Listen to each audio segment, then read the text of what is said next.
that we're going to be focusing on is going to be the setup of the stroke. And it's really important because it's going to lay the foundation for the entire frame for your stroke.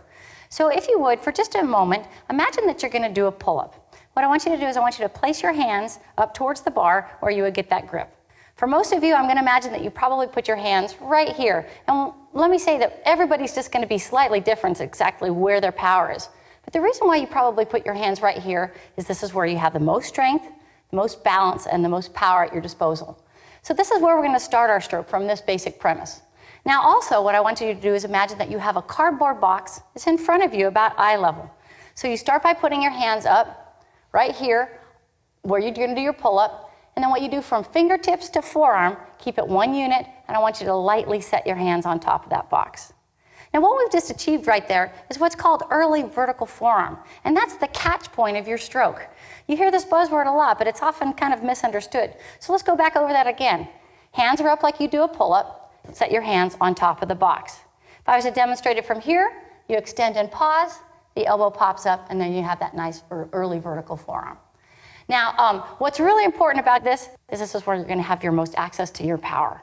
So what's really kind of neat about this is who uses this kind of pull? Well, if anybody's watched any Olympic swimming and any of the underwater footage, you will notice that almost all great athletes have access to this early vertical forearm. And it's not just in freestyle. Freestyle would be here. Butterfly would be here. And breaststroke would be here. So really, when you're learning the early vertical forearm, you're also learning a stroke application or technique that's going to apply to all of the strokes. So what we're going to do here, Tim, is I want you, Tim, to reach your hands out forward, okay? Now just taking your right arm, I want you to think about making sure that you're trying to keep your fingertips to your elbow about as straight as you possibly can. And then I want you to lift up that elbow and start pressing back. So what Tim is doing right here is he's demonstrating, I want you to do that again a couple of times, is demonstrating an early vertical forearm.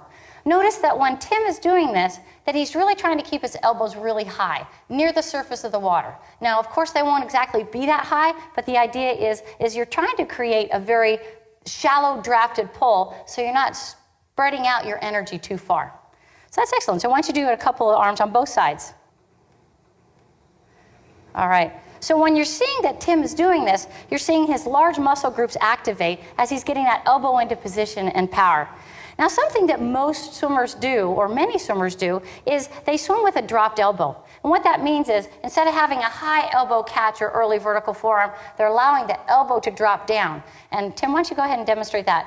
When Tim is demonstrating that, what's happening is he's letting his elbow drop down and the water is sliding past his hand, creating a very ineffective, inefficient pull. So let's go from an inefficient pull to a more effective pull with a high elbow forearm. See if you can pop those elbows up just, there you go, a little bit higher. And what's really neat to see on the ergometer is when Tim starts doing that, I can see that his power wattage is increasing. Now go back to the incorrect form with the dropped elbow. Not nearly as much power. So one of the best ways for you to set up the power for your stroke is to work on that early vertical catch or early vertical forearm. And that's one of the best ways that you're going to set your pull up for a very solid framed stroke.